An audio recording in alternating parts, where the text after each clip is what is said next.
समाधि के दो प्रकार हैं, जड़ और चेतन। योगी मन को बलपूर्वक वश में करके प्राण को ब्रह्मरंध्र में स्थापित करता है, यह हुई जड़ समाधि। किंतु बलात्कार के बदले मन को प्रेम से समझा बुझाकर विषयों से हटा लेना अधिक श्रेयस्कर है, और यही तो है चेतन समाधि। विश्वामित्र ने 60,000 वर्षों तक तप किया, फिर भी वे मेनका के सौंदर्य को देखकर लोलुप हो गए।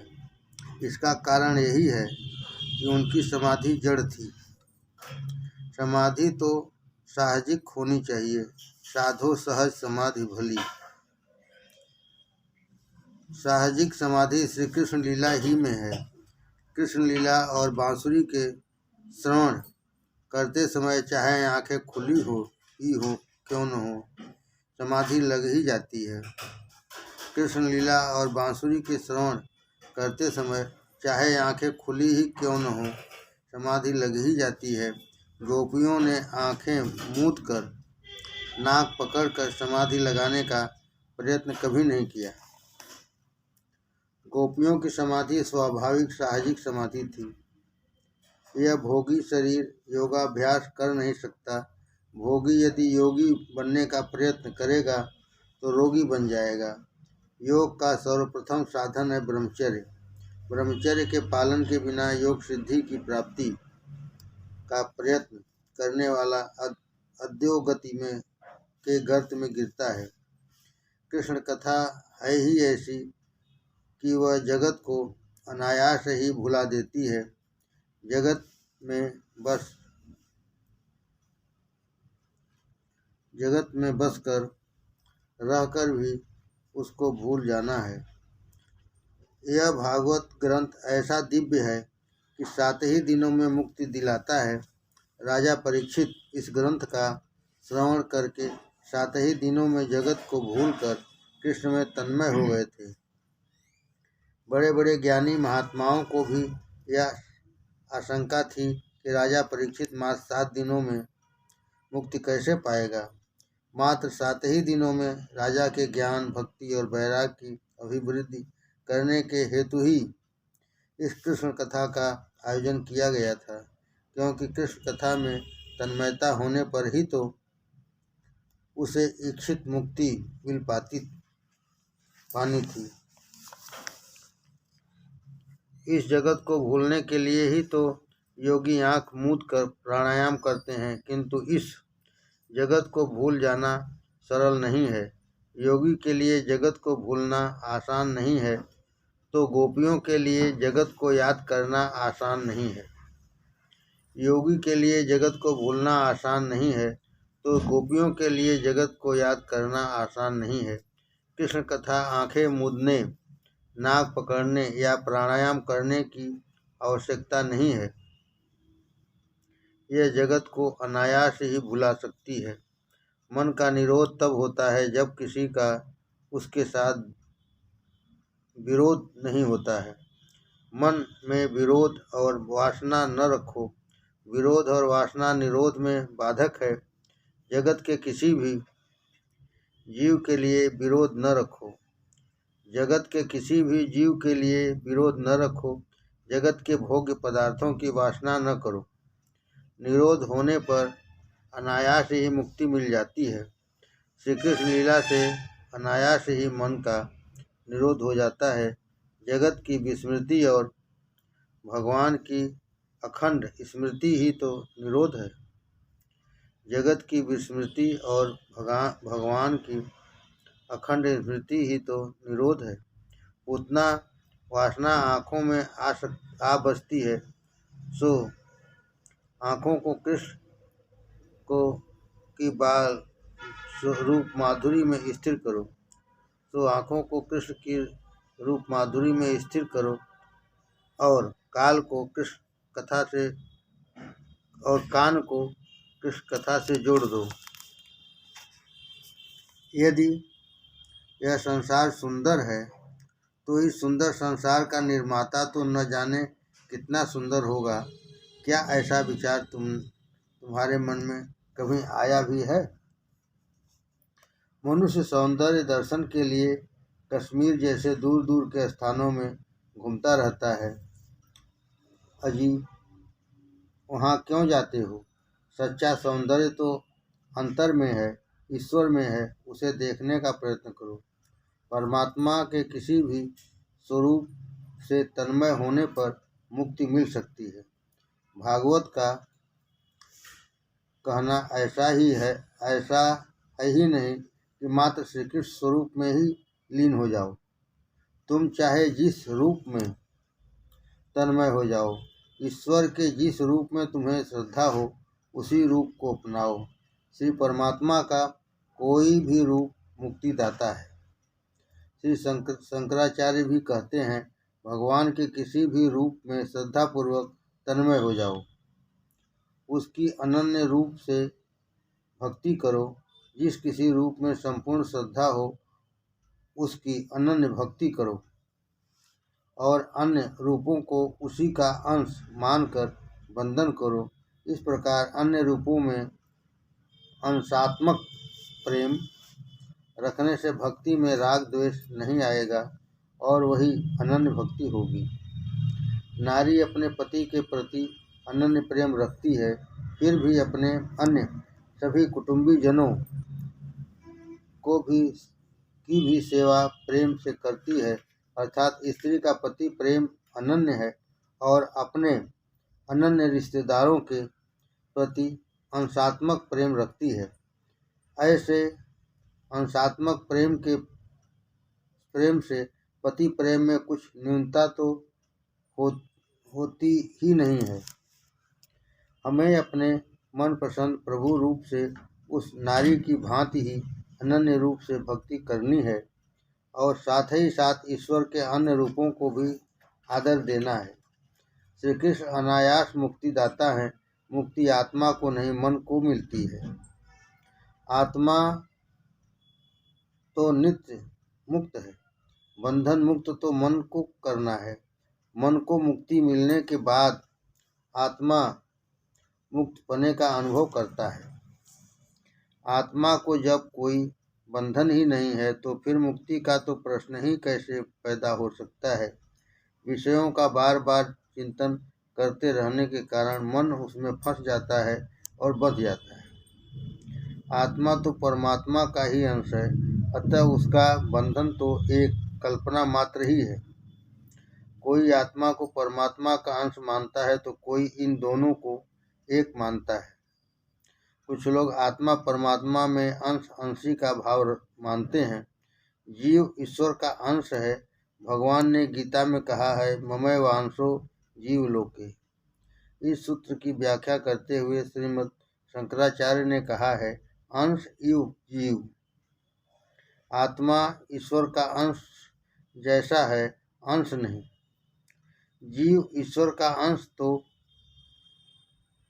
अंश हो ही नहीं सकता। जीव ईश्वर का अंश हो ही नहीं सकता। ईश्वर के टुकड़े नहीं हो सकते। हाँ, परमात्मा और आत्मा एक है। शंकर स्वामी ने भी कहा है, ईश्वरत्व में से कोई अंश विभक्त नहीं हो सकता। घड़े में समाया हुआ आकाश और बाहर का व्यापक आकाश एक ही तो है। फिर भी घट की उपाधि के कारण अंश अंशी भाव का आभास होता है। इसी तरह परमात्मा और जीव एक होते हुए भी अलग अलग दिखाई देते हैं। यदि गुलाब के फूल की एक पंखुड़ी हम काट दें तो वह फूल अखंड नहीं हो रहेगा, फूल का स्वरूप भंग हो जाएगा, किंतु ईश्वर नित्य होने के कारण तो अखंड ही रहेंगे।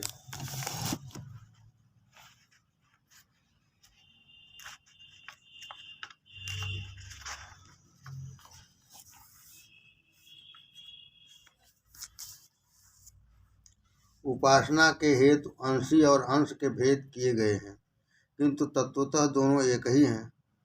व्यवहार में अंश अंशी भिन्न हो सकते हैं, तत्वतः नहीं। सागर बिंदुओं से बनता है, सागर से बिंदु नहीं। बिंदु सागर नहीं है और ईश्वर रूप है। जीव ईश्वर रूप है।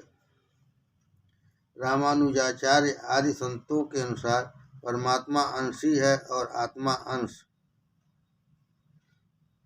कुछ आचार्यों के अनुसार जीव मुक्तात्म अवस्था में अंशी है और आबद्ध अवस्था में अंश। अंशी अंश के भेद को मानते हुए भी वे दोनों एक ही मानते हैं। वल्लभाचार्य आदि वैष्णव आचार्यों का कहना है, जीव अंश जैसा नहीं, जीव अंश जैसा नहीं, अंश ही है। और ईश्वर अंशी है, ईश्वर सागर है और जीव जलबिंदु। सिंधु की विशाल जलराशि में से कुछ बिंदु निकाल लेने पर भी उसके स्वरूप में कोई भंग नहीं होता। इसी प्रकार जीव के अलग हो जाने पर ईश्वर के स्वरूप में कोई विकृति नहीं होती। भक्त पहले द्वैत का नाश करके अद्वैत की साधना करता है और फिर ईश्वर की सेवा करने के हेतु काल्पनिक द्वैत भाव रखता है। ये दोनों सिद्धांत सच्चे कहे जा सकते हैं। साधक को चाहिए कि इन सिद्धांतों के बंधन के पचड़े में न फंसे। मन को चाहे सो मानकर आगे बढ़ते जाओ। यदि जीव ईश्वर का अंश है तो माया उसे कैसे बांध पाती है? माया न तो सत्य है और न असत। जब तक हम स्वप्न से जगे नहीं हैं तब तक वह सत्य ही होता है। जगने के बाद स्वप्न असत्य हो जाता है। इस प्रकार जब तक हम माया से आवृत हैं तब तक माया सत्य होती है। जो माया छिन्न भिन्न होते ही वह असत्य सिद्ध हो जाती है। माया जीव को भरमा सकती है, रुला नहीं सकती। जीवात्मा को कोई भी बंधन नहीं होता है, वह तो मुक्त ही है। मन को ही बंधन है। मन के बंधन अज्ञान के कारण आत्मा मान लेती है कि वह भी बंधी हुई है। अज्ञान के कारण जीव मान लेता है कि उसे किसी ने बांध लिया है। ईश्वर अंश जीव अविनाशी, चेतन अमल सहज सुख राशि। सो माया बस भयों गुसाई, बंधियों कीट मरकट की नाई। लोग कहते हैं कि मेरा मन बिगड़ा, मेरा मन फंस गया।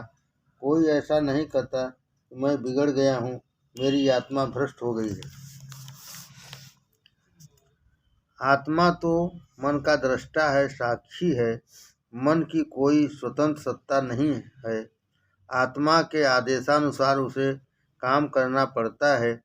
मन नपुंसक है, वह विषयों में फंसकर सुखी दुखी होता है, किंतु आत्मा आरोप अपने पर करता है। तुलसीदास जी ने एक दृष्टांत दिया है। बानरों को पकड़ने के लिए शिकारी ने एक युक्ति की। वन में जिस वृक्ष पर बानर हो उसके नीचे एक छोटे से मुंह वाले घड़े में वह चने भर के रख देता था। बानर अपने दोनों हाथों से चने निकालने का प्रयत्न करते थे, किंतु मुट्ठी में चने होने के कारण हाथ घड़े से बाहर निकाल नहीं पाते थे। वे मान लेते थे कि किसी भूत ने घड़े में छिपकर उसके हाथ पकड़ लिए हैं। वास्तव में तो किसी भी भूत ने हाथ पकड़े ही नहीं हैं। यदि मुट्ठी खोल दे तो हाथ बाहर निकल सकते थे। संसार भी एक वैसा ही घड़ा है। सांसारिक विषय हैं चने और मन है बानर।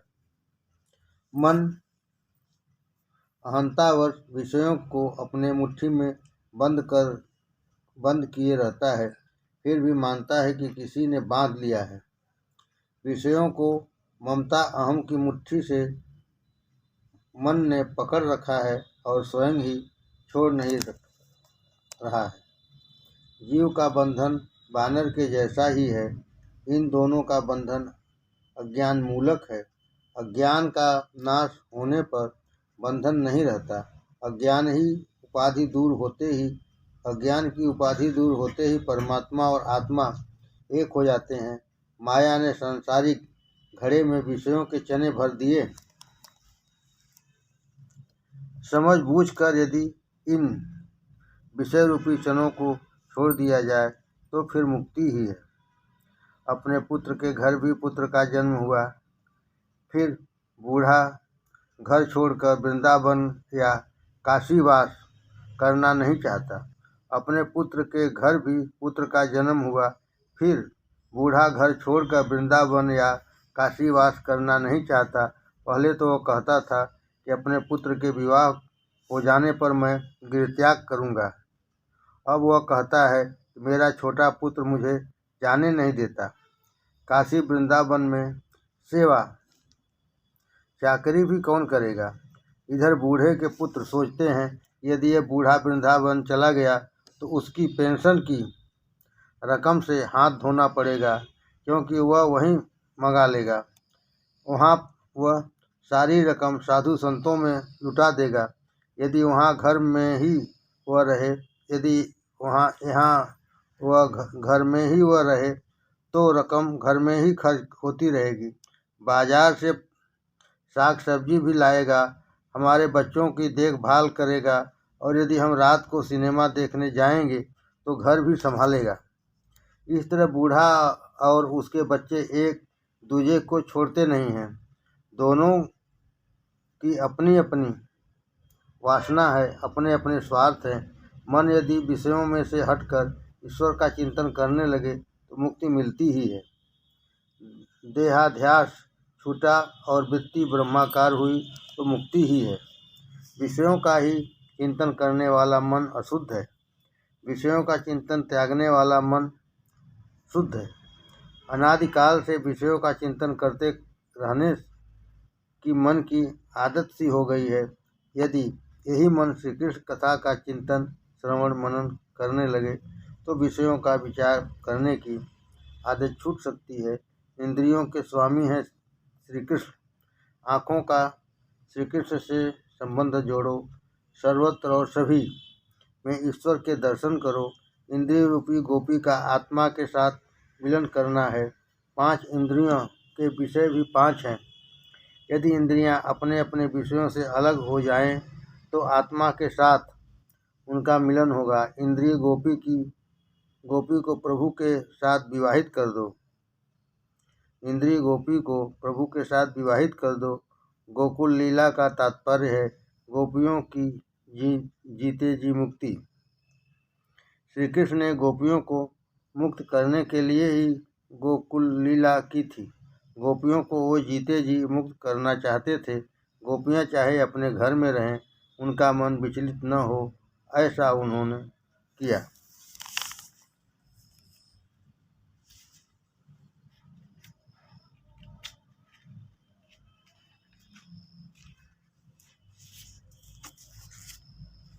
किसी भी प्रकार की साधना धारणा किए बिना ही गोपियों के मन का श्री कृष्ण में निरोध हो गया। किसी भी प्रकार की साधना धारण किए बिना ही गोपियों के मन का श्री कृष्ण में निरोध हो गया। गोपियों के ने भक्ति मार्ग का आचरण किया था।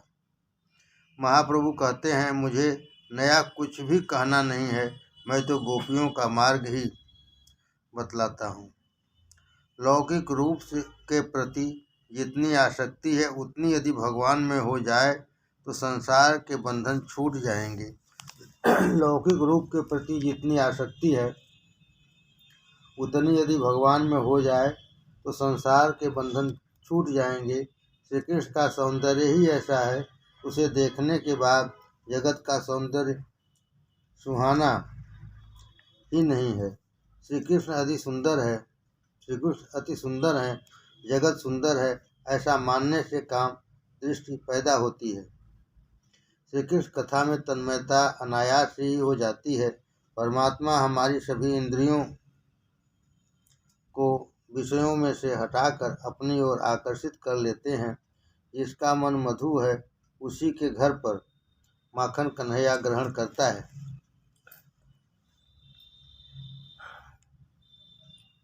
भगवान से हमेशा प्रार्थना करते रहो, नाथ मेरे मन को जड़ पदार्थों में से हटाकर अपनी ओर आकर्षित कर लीजिए। मन को तभी शांति मिलती है जबकि वह ईश्वर में स्थिर होता है। वेदांती मन को अर्धचेतन और अर्ध जड़ मानते हैं। वेदांती मन को अर्ध चेतन और अर्ध जड़ मानते हैं। संकल्प करने से मन हजारों मील दूर पहुंच जाएगा। मन का जब भी लय होगा वह पदार्थ में नहीं, ईश्वर ही में लय होगा। वस्तु सजातीय वस्तु में ही घुल मिल सकती है। दूध में मिश्री मिल जाती है, पत्थर नहीं। संसार के सभी पदार्थ नाशवान हैं। जो क्षण क्षण सर रहा है, क्षीण होता जा रहा है, वही संसार है। यह मन ईश्वर में ही जाकर विलीन हो सकता है, अन्य किसी पदार्थ में नहीं। हे नाथ, मेरा मन सदा तुम्ही में लगा रहे। ईश्वर से मन का दूर होना ही बंधन है। ईश्वर के चरणों में मन का रहना मुक्ति है। मन ईश्वर से दूर हो जाएगा तो बिगड़ जाएगा। भगवान की लीला का यही तात्पर्य है। गोपियाँ अपने मन में श्री कृष्ण को हमेशा बसाए रखकर ही घर गृहस्थी निभाती रहती थी। मन को मुक्त करना है, उसी का निरोध करना है, ईश्वर के साथ उसे एकाकार करना है। निवृत्ति के समय यदि मन में किसी भी वस्तु का विचार आए तो मान लो कि मन उसी में फंसा हुआ है। गोपियाँ तो निवृत्ति के समय श्री कृष्ण की लीला का श्रवण कीर्तन ध्यान करती थी। संकट के समय में जीव विश्वासघात करता है, किंतु भगवान तो दौड़ते हुए आते हैं। सभी विषयों को छोड़कर मन का ईश्वर में लगना मुक्ति है। सभी विषयों को छोड़कर मन का ईश्वर में लगना मुक्ति है। मन के अनायास प्रभु स्मरण के लिए यह निरोध लीला है। दसम स्कंद की कृष्ण लीला जगत का विस्मरण और प्रभु का अखंड स्मरण कराती है।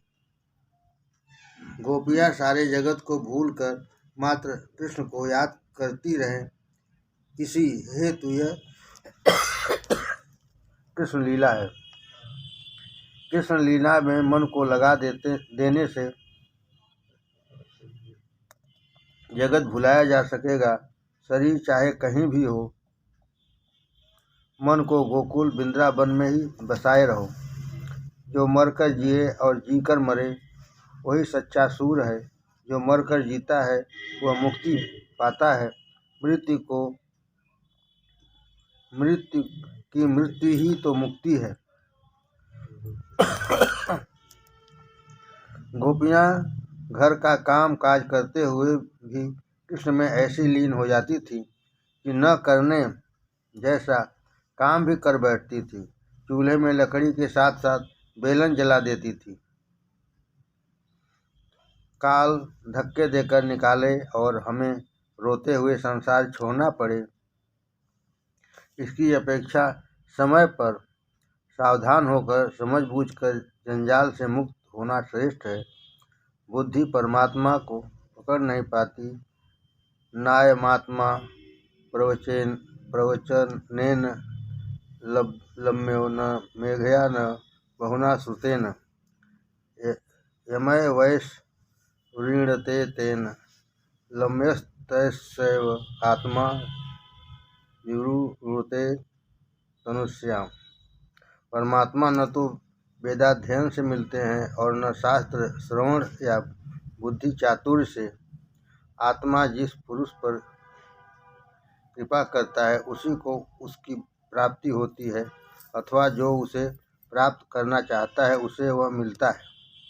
परमात्मा जिसे अपना मान कर अपनाते हैं उसी को वे मिलते हैं। अब आगे दामोदर लीला की बात भी आएगी। परमात्मा ईश्वर परमात्मा श्री कृष्ण परम प्रेम के स्वरूप हैं। सामान्य प्रेम और परम प्रेम में अंतर है। पुत्र पत्नी माता पिता आदि के साथ जो प्रेम है वह सामान्य है।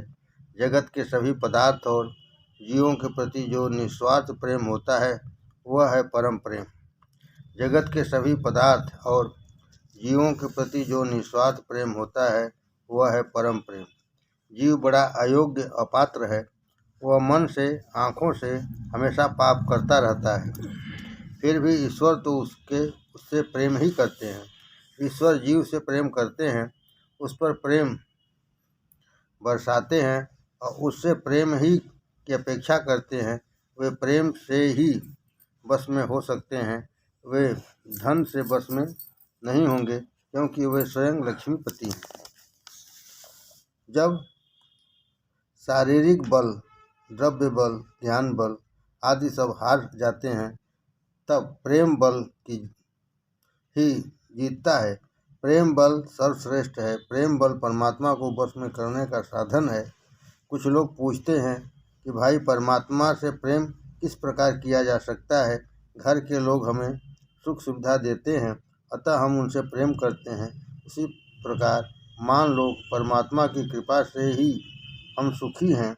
उनके नाम का बार बार जप स्मरण करोगे तो उनसे प्रेम हो जाएगा। उसी प्रकार मान लो कि परमात्मा की कृपा से ही हम सुखी हैं। उनके नाम का बार बार जप स्मरण करोगे तो उनसे प्रेम हो जाएगा। यदि भगवान की इच्छा से तुम्हारी इच्छा भिन्न होगी तो प्रभु के साथ प्रेम हो नहीं पाएगा। अपनी इच्छा का त्याग करो और भगवान की इच्छा को ही अपनी इच्छा बना लो।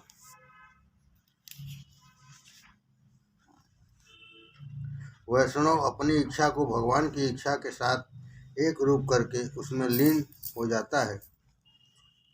महात्मा प्रभु को प्रेम से जीत लेते हैं। जीव पूर्णतः प्रेम करने लगे तो भगवान वश में हो जाते हैं। ऐसी प्रेम कथा का ही इस दामोदर लीला में वर्णन है। भागवत में जहाँ जहाँ एकदा शब्द का प्रयोग किया गया है वहाँ कोई न कोई विशिष्ट प्रसंग है। 9वें अध्याय में आरंभ में ही एकदा शब्द था। परीक्षित कृष्ण कथा से अभी तृप्त नहीं हुए नहीं हैं। वे अब भी बड़े विस्तार से सुनाने की प्रार्थना कर रहे हैं। सुखदेव जी वर्णन कर रहे हैं, राजन अब आगे सुनिए। गोपियों ने कन्हैया का नाम माखन चोर रख लिया तो यशोदा को यह बात अखरने लगी। वह अपने लाला से आग्रह करने लगी कि बाहर का नहीं घर का माखन खाना ही अच्छा है। कन्हैया कहता है, मैं यदि घर का ही खाने लगूं तो घर में माखन घट जाएगा। मैं तो बाहर से कमाकर ही खाना चाहता हूँ। अजी स्वाद गोपियों के माखन में नहीं प्रेम में था। मिठास प्रेम में होती है, वस्तु में नहीं। यशोदा जी ने सोचा घर का काम काज नौकर संभालते हैं, इसीलिए शायद लाला को घर का माखन पसंद नहीं है और माखन की चोरी करता रहता है। आज मैं स्वयं दधी मंथन करके माखन बनाकर उसे खिलाऊंगी और तृप्त करूंगी। रामायण में कहा गया है कि राजा दशरथ चक्रवर्ती सम्राट थे और सेवकों की उनके यहाँ कोई कमी नहीं थी। फिर भी महारानी कौशल्या अपने हाथों से भोजन बनाती थी। रसोई ठाकुर जी के लिए पानी बिगड़ा तो बाणी बिगड़ेगी। बाणी बिगड़ने पर वीर्य बिगड़ता है। वीर्य अर्थात जीवन। अन्न मन को बनाता है। आपको जिसके चरित्र में पूर्णतः विश्वास न हो उसे अपने रसोई में कभी न आने दीजिए। आपको जिसके चरित्र में पूर्णतः विश्वास न हो उसे अपने रसोई में कभी न आने दीजिए, और यदि वह रसोई घर में आ भी जाए तो अन्न जल दूषित होने न देना। एक दिन सभी नौकर घर के अन्य कामों में जुटे हुए थे तो यशोदा ने अपने ही हाथों दधी मंथन करके माखन बनाकर लाला को खिलाने की बात सोची। मेरा लाला फिर कभी बाहर का माखन खाने की इच्छा नहीं करे, ऐसी उनकी चेष्टा थी। प्रातःकाल में स्नानादि कार्यों से निवृत्त होकर पीला वस्त्र पहनकर यशोदा जी दधी मंथन के काम में लग गई। यशोदा जी कन्हैया के लिए यह कर रही थी, सो इस काम में भक्ति भी मिली हुई थी। हमें प्रत्येक व्यवहार को भक्ति में बनाना है।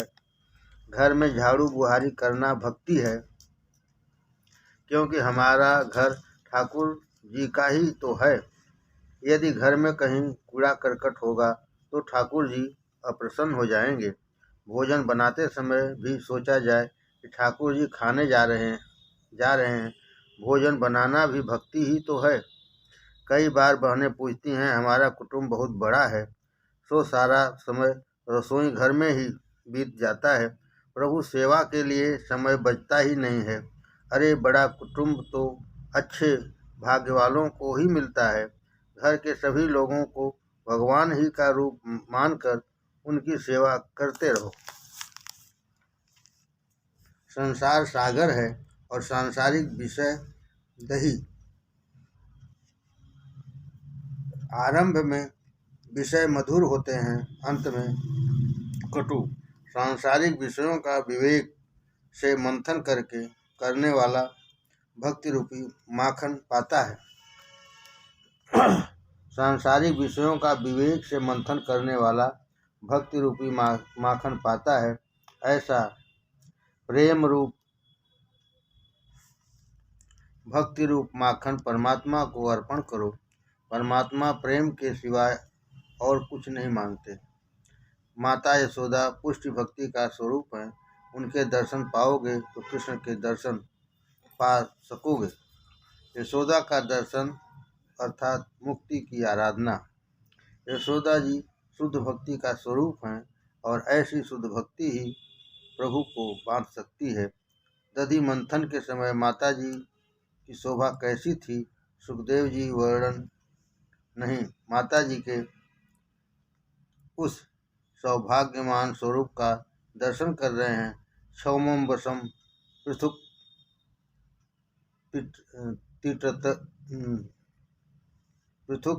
तिटटे बृहति सूत्रनंद पुत्र स्नेहास्तुन कुछ युगम जात कंपम च सुहूत रज्जाकर श्रम भजचल कणव कुंडले च स्विजम वस्त्रम कपर बिगल मालती निर्मंथ। सुंदर भ्रिकुटवासी यशोदा जी दधी मंथन कर रही थी। रेशमी घाघरा उन्होंने पहना था। सूत की डोरी से उसे बांधा हुआ था। पुत्र स्नेह के कारण उनके स्तनों से दूध की धारा बह रही थी। उनका सारा शरीर डोल रहा था। रस्सी खींचने के कारण हाथ थके हुए थे। हाथों में पहने हुए कंगन और कानों के कुंडल डोलायमान थे। मुख पर पसीने की बूंदें झलक रही थी और बालों में लगाई हुई बेड़ी में से चमेली के पुष्पों की पंखुड़ियां झर रही थी। आज माता यशोदा के होठों पर, आंखों में, मन में, हृदय में कन्हैया के सिवाय और कोई भी नहीं था। श्री कृष्ण की सेवा के समय मुख से उनका नाम उच्चारण होता रहे, मन में उनका स्मरण होता रहे और सेवा के श्रम के पसीने से सारा शरीर, सभी वस्त्र भीग जाए। यह तो भक्ति की कथा है। धन समाप्ति के लिए पसीना बहाने वाले तो बहुत तेरे मिल जाएंगे, किंतु प्रभु सेवा के लिए पसीना बहाने वाले कितने हैं। ठाकुर जी की सेवा में पसीना बहाओ, उनकी सेवा स्वयं करो। आजकल तो लोग रुपए पैसे के लिए अपनी कमर तोड़ते हैं, किंतु ठाकुर जी का चंदन घिसने के लिए नौकर रखते हैं। ऊपर के श्लोकों में भक्ति का निरूपण है। शरीर द्वारा दधिमंथन रूप सेवा कर्म हो रहा है। हृदय में कृष्ण स्मरण की सरिता बह रही है। वाणी बाल चरित्र के गान का गुंजन कर रही है। भक्ति तन मन वचन से अपने प्यारे लाला की सेवा में संलग्न है। रेशमी वस्त्र पवित्रता का प्रतीक है। उसकी डोर कसकर बांधी हुई है अर्थात आलस्य प्रमोद का अंश तक नहीं है। वैसे तो वस्त्र वासना का प्रतीक है। सूत के वस्त्र की अपेक्षा रेशमी वस्त्र अधिक मुलायम महीन होता है, तो यह रेशमी वस्त्र है सूक्ष्म वासना। शरीर की उत्पत्ति और आधार रजोगुण है।